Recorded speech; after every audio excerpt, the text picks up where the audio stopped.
Good morning. आज 22 April 2024। सो আমার নাম Sayan. Maybe this will be the introduction video of my blog. আমরা 20 April রওনা হয়েছি ফর ওএসডি ইন সৌদি। তো আমরা এখন সৌদিতে আছি। আমরা দুজনেই ইলেকট্রিক্যাল ইঞ্জিনিয়ার। এখানে একটা প্রজেক্টের কাজে অনসাইট ডেপুটেশনে এসেছি। তো আমরা এই ব্লগটা বানাচ্ছি নিজেদের ডেটাগুলোকে প্রিজার্ভ করে রাখার জন্য, মেমোরিগুলোকে। আর কী হার্ডেল আসছে একটা মিডল ক্লাস বাঙালি ছেলেদের জন্যে হঠাৎ করে একটা বিদেশে এসে ওএসডি বানানোর জন্য, ওএসডিতে এসে তার লাইফ স্পেন্ড করার জন্য। তো আমার ব্লগটা 20 তারিখ থেকে স্টার্ট হয়েছে। তো আস্তে আস্তে আস্তে আস্তে আমরা দুবাই এয়ারপোর্টে লেওভার ছিল, তারপর সেখান থেকে সৌদিতে এসেছি। তো পুরো ব্লগটা এর পরের থেকে আমি স্টার্ট করছি, পরে আরও ভালোভাবে ইন্ট্রোডাকশন দেবো। সো ব্লগটা এনজয় করো। টাটা।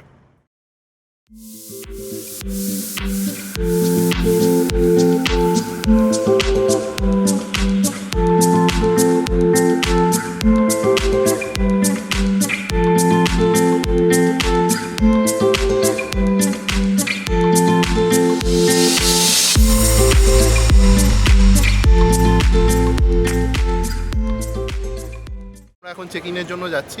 তো আমাদের ফ্লাইট আছে ফ্লাই দুবাই FZ462, যেটা ডাইরেক্ট দুবাই যায়। তো আমাদের কলকাতাতে ইমিগ্রেশনটা করতে হবে। তার আগে আমাদের চেক ইনটা আছে, আমরা একটা ওয়েব চেক ইন করে নিয়েছি। দেখা যাক, আমরা এবার লাইনে দেবো। আমাদের এইচ কাউন্টারে আছে। তো এবার আমরা যাবো। তো এতক্ষণ আমরা ভিডিওটা করতে পারবো না। সো দেখা যাক। এখানে একটা বিশাল বড় ইস্যু হলো কি, ফার্স্টে বলছিল কি দুবাই এয়ারপোর্টে ট্রানজিটের জন্যে কোনো flight from Dubai connecting flight allow হচ্ছে না। তো অনেকে মিলে কমপ্লেন করলো এটার ব্যাপারে। কোনো অফিসিয়াল মেল বা কানেকশান দেওয়া নেই, কোনো কমিটমেন্ট দেওয়া হয়নি ভায়া মেল অর এনিথিং, কোনো ইনফরমেশন নেই।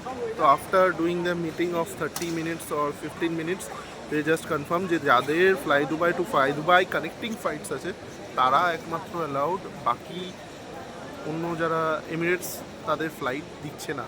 সো থ্যাংক গড কি আমাদের দুটো ফ্লাইট কানেক্টিং ফ্লাই দুবাই ছিল। সো আমি ওই জন্য চেক ইন করতে পারছি। আফটার চেক ইন কী হয় দেখি, ইমিগ্রেশনের জন্য যেতে হবে। সো যতক্ষণ না চেক ইন হচ্ছে ততক্ষণ আমি আমার বাড়ির লোকের সাথেও, মানে বাড়ির লোকও কোনো কনফিডেন্স পাচ্ছিল না। অ্যান্ড সো অ্যাজ অফ নাও আমাদের আমার চেক ইন কমপ্লিট। রিতেশ লাইনে আছে ওই যে। তো রিতেশের চেক ইন কমপ্লিট হলে আমরা ইমিগ্রেশনের জন্য যাব। তো right now we are waiting. তো যা হোক আমরা যেতে পারছি ফ্লাই দুবাই আছে বলে, that's a big Fortune for us. দেখা যাক রিতেশের বোর্ডিং পাস দেওয়ার পর কি হয়। তো আমাদের বোর্ডিং পাসটা হলো নাকি? তো বোর্ডিং পাসটা হলো, বহুত ঝামেলায় আছি। এখন ইমিগ্রেশনের লাইনে আছি। এখানে তো দেখাতে পারবো না কী জিজ্ঞেস করছে। আফটার ইমিগ্রেশন আমরা বলবো কী হচ্ছে আর কী জিজ্ঞেস করছে বা কী ডকুমেন্টস লাগে। তো after that will stay tuned. মানুষ চলতে শিখেছিল 1890-এর অনেক হাজার বছর আগে। তার আগে মানুষ এরমভাবে যেত। অলরেডি আমরা ইমিগ্রেশন ডান আমাদের। তো ইমিগ্রেশনে আমাদের 2-3টে কোয়েশ্চেন করলো, যেমন আমরা কোথায় যাচ্ছি, পারপাস অফ ভিজিট, কেন যাচ্ছি, আমরা কী ধরনের ইঞ্জিনিয়ারিং ফিল্ড থেকে বিলং করি, জাস্ট কিছু বেসিক কোয়েশ্চেন। তো সত্যি বলে দেবে, ছেড়ে দেবে এরকম। আর তারপরে ছবি তোলালো, বোর্ডিং পাস দিল। আমার ছবি তোলেনি, সিরিয়াসলি আমার চশমা করে ছবি কিচ্ছু তোলেনি। আমার জাস্ট জিজ্ঞেস করলো পারপাস অফ ভিজিট কি, কোথায় যাচ্ছ, ভিসা দেখাও, ব্যাস। ইমিগ্রেশনে তাদের ছবি তোলা হয় না, মানে খুব হাইফাই লোকেদের তোলা হয় না। তার মধ্যে সায়ন বসু পড়ে আর আমাদের ফ্লাইটটা দেখিয়ে দিচ্ছে।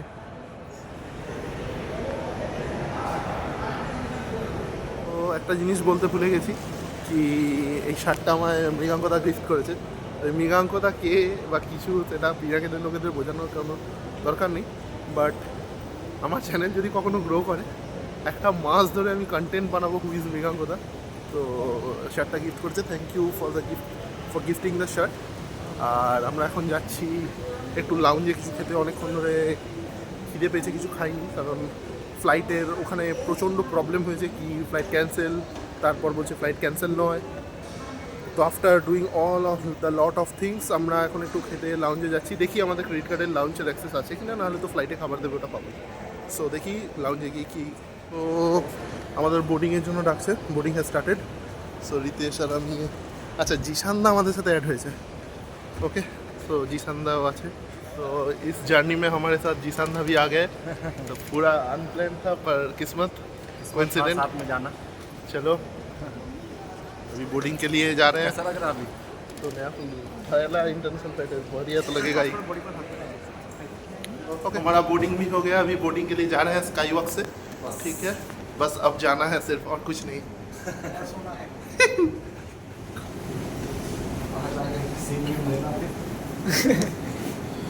इसमें जाना है।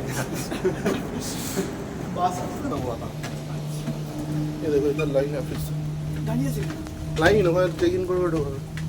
তো আমাদের একটা ব্যাগ আছে, নো ইস্যু। আমি বলেছি তোমাকে 90 to 90।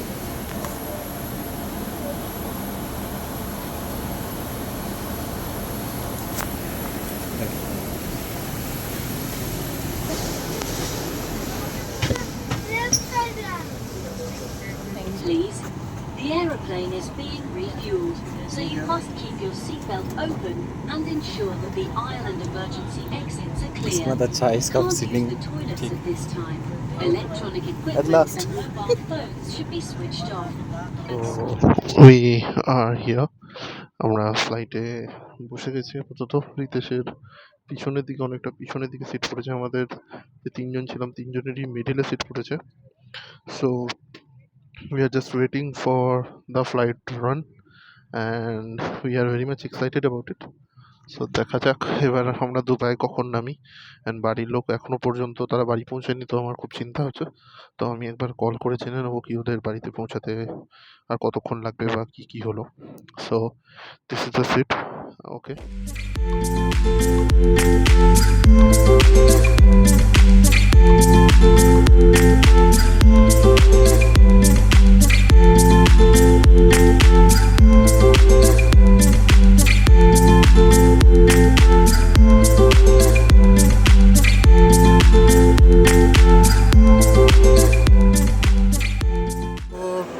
আমরা এখন দুবাই এয়ারপোর্টে ল্যান্ড করেছি। 1 ঘন্টা মতো হলো। জাস্ট আমাদের লাগেজ আমরা কালেক্ট করেছি অ্যান্ড জাস্ট টার্মিনাল 2তে এসেছি। তো এবার কানেক্টিং ফ্লাইট আছে 11টা, এখন বাজে 8:10। ফ্লাইট 1 ঘন্টা 1.5 ঘন্টা লেট ছিল। ও 1:10 তো আমাদের ওখানে বাজে, সরি। তো 6টা বাজে। তো আমরা এখন একটু ডিউটি ফ্রিটা ঘুরতে এসেছি। বিশাল দাও আছে আমাদের সাথে পিছনে। তো ডিউটি ফ্রি থেকে ঘুরে কিছু নেওয়া যায় কিনা দেখি, দেন তারপর তোমাদের জানাচ্ছি।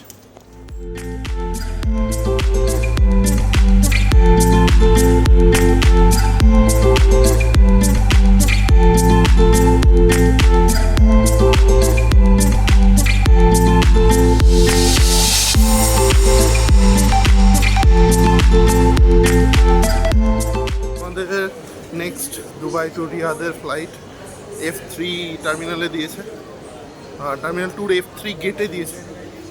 তো we get the passport and boarding pass, এবং আমরা যাচ্ছি ওদিকে। And দেখা যাক, উইন্ডো সিট আছে, কেমন ভিউ আছে।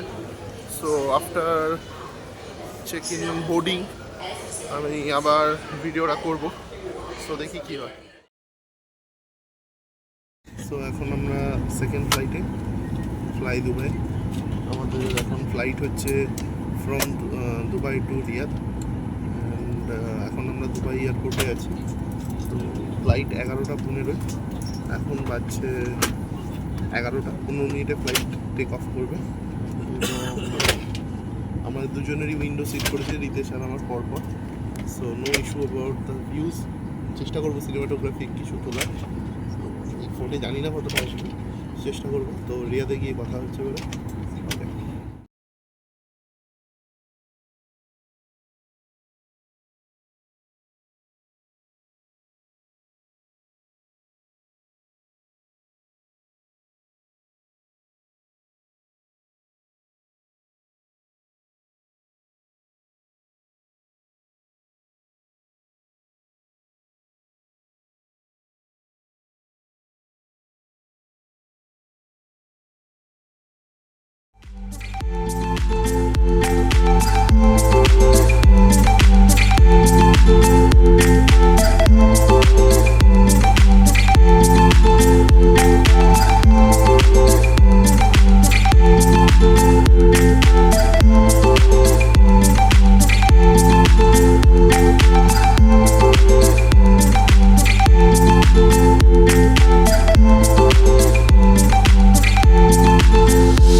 নামার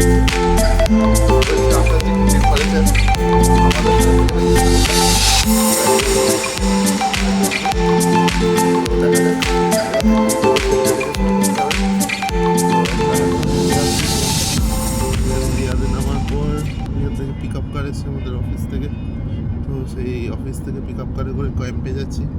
রিতেশ পুরো ডেভাস্ট্রেটেড হয়ে গেছে, আমিও পুরো ফ্রাস্ট্রেটেড অ্যান্ড ডেভাস্ট্রেটেড দুটোই।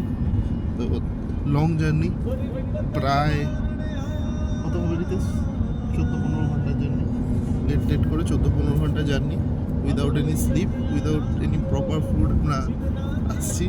তো গ্রামের বনবাস, দেখা যাক। এই আজকে প্রথম দিনেই মন খারাপ করছে, তো যাই না, তো ক্যাম্পে যাচ্ছি আপাতত। কোথাও একটা খাবার দোকানে দাঁড়িয়ে খাবার পিক করবো, তারপর ক্যাম্পে যাবো, তারপর রুমে ট্যুর দেবো যে ক্যাম্পটা কেমন হলো। ওকে, টাটা।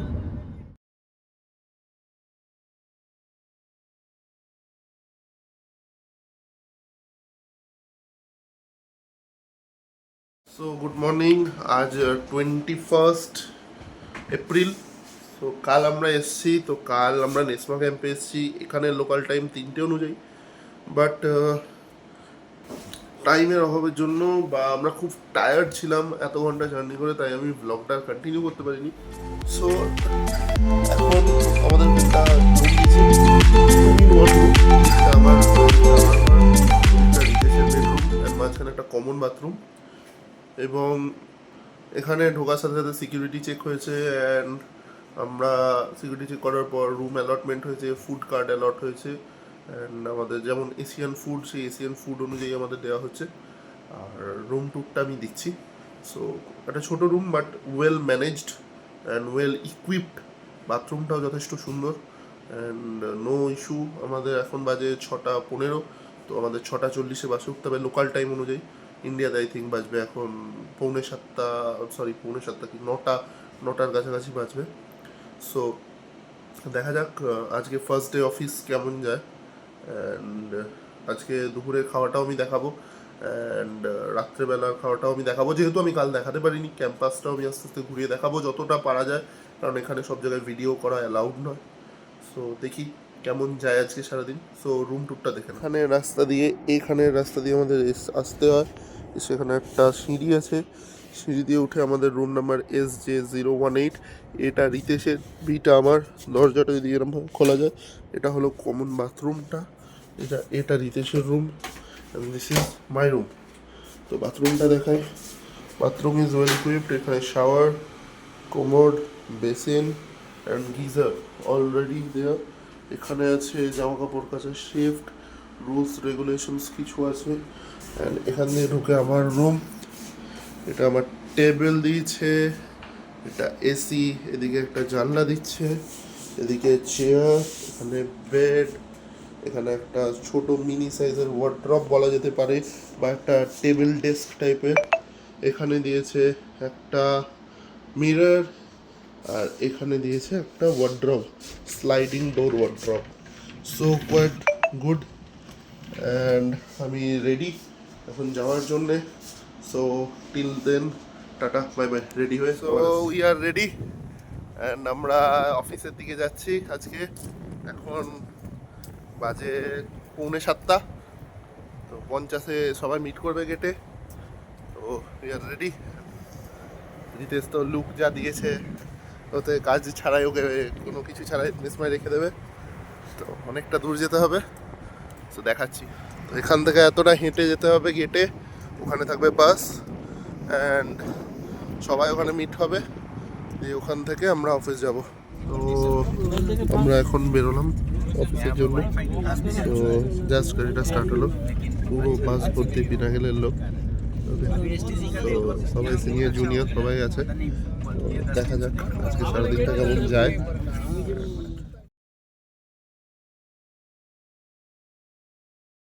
কেমন লাগছে ফার্স্ট দিন? কিছু পাচ্ছি না, জানি না কদিন আছে, 2-3 দিন। আমাদের ফুড দিয়েছে, ফুডের ছবিটা গিয়ে দেখাচ্ছি কি দিয়েছে, জানি না কি দিয়েছে। একদম ভালো লাগছে না, আমার ঘুম পাচ্ছে। রাইস, সালাড, ডাল, মাটন, কেক, তার সাথে একটা লেবু আর একটা ফ্রুটি। অফিস থেকে ফিরলাম, ফার্স্ট দিন, স্টার্টিং ডে। স্ট্রাগলটা চলবে, because at any kind of project প্রথম কয়েকটা দিন খুব স্ট্রাগলফুল হয়।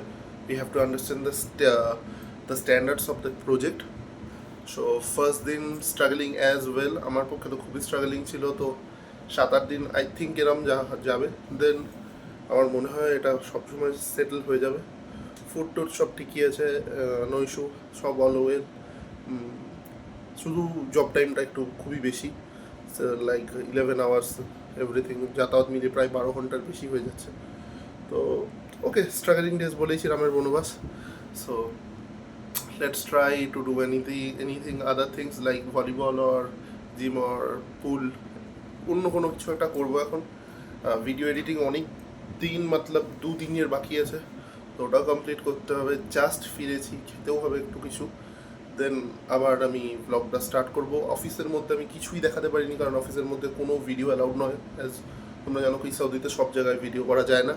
তো যতদূর পেরেছি করেছি, অ্যান্ড প্রথম দিনে সমস্ত কানেকশান সেট আপ এগুলো হয়েছে শুধুমাত্র, বেশি কিছু স্পেশাল হয়নি। এবং আমাদের যেহেতু স্ট্যান্ডার্ড বুঝতে হচ্ছে, তার জন্য অনেক টাইম লাগছে।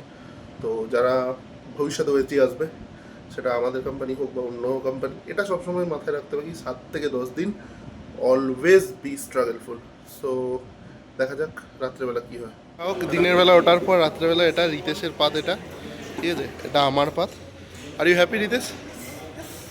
আমি দুবেলাই যাচ্ছিলাম। তো আজকের ব্রেকফাস্ট এটা, তো দেখতেই পাচ্ছ আমি এটাই নিয়েছি। আরও এগের আমলেট ছিল, কিন্তু আমি নিইনি বিকজ শরীর ঠিক রাখতে হবে। So this is my breakfast. আজ 22 এপ্রিল আমরা অফিসে বেরোলাম, রিতেশ, আমি। সো ফার্স্ট ডে আমার জন্য গুড ছিল না, রিতেশের জন্য আমি জানি না। তো আজকে আমরা যাচ্ছি এখন ন্যাশনাল সাইডে। এখন লোকাল টাইমে বাজে 6:45, তো ইন্ডিয়াতে 9:15। তো দেখা যাক, বাস আই থিঙ্ক ওয়েট করছে। 6টার সময় আমরা ঘুম থেকে উঠি না, কিন্তু আমাদের ব্রেকফাস্ট হয়ে গেছে অলরেডি। দুধের কর্নফ্লেক্স দিয়ে, পিনাট বাটার দিয়ে, ব্রেড। আর আমি আমারটা দেখাচ্ছি আমি কি ব্রেকফাস্ট করেছি। So till now, tata. তো এখন শেষ হয়েছে আমার অফিস আজকের। এখন এখানে বাজে 6:02, ইন্ডিয়ান টাইম 8:30, 8:32। তো as you know that standard বুঝতে যে টাইমটা লাগে, কালকের দিনটা লেগেছিল, আজকে মোটামুটি একটু সড়গড় আই থিঙ্ক। আর নেক্সট 2 ডেজ, কাল থেকে রেসপন্সিবিলিটি বাড়ছে, কারণ আমার সিনিয়র বাড়ি যাচ্ছে, তার ফলে নিজেই সমস্ত কিছু হয়ে যাবে। ওইসব যাচ্ছি এখন, কারণ গাড়িতে বেস্ট জায়গাটা নিতে হবে। যে আগে যাবে সে আগে ভালো জায়গা পাবে, বেশি সিলেক্ট করার চান্স পাবে। বাবা আমার আগেও অনেকেই চলে গেছে। সো ফিরছি, ঘরে ফিরে কথা হচ্ছে। তো আজকের দিন শেষ, কাল থেকে রেসপন্সিবিলিটি বাড়ছে, কারণ একজন সিনিয়র বাড়ি গেছে এবং নতুন আরও জয়পুর থেকে এসছে, তারাও আমাদের সাথে কাজ করবে। 2 দিনে যতটা পেরেছি স্ট্যান্ডার্ড বোঝার চেষ্টা করেছি। কালকে সকাল সকাল উঠতে হবে, আজকে ভিডিও এডিট করতে করতে অনেকটা দেরি হলো। সো আমার বেড একটু রিঅ্যারেঞ্জ করেছি, যার জন্য গোটা একটু অ্যারেঞ্জমেন্টে প্রবলেম হয়ে গেছিলো। তো Ritesh and I made the arrangement. এই ব্লগটা আপাতত 2 দিনের এতটাই রাখছি, কাল থেকে আবার নতুন ব্লগ শুরু হবে। চলো টাটা, গুড নাইট, বাই।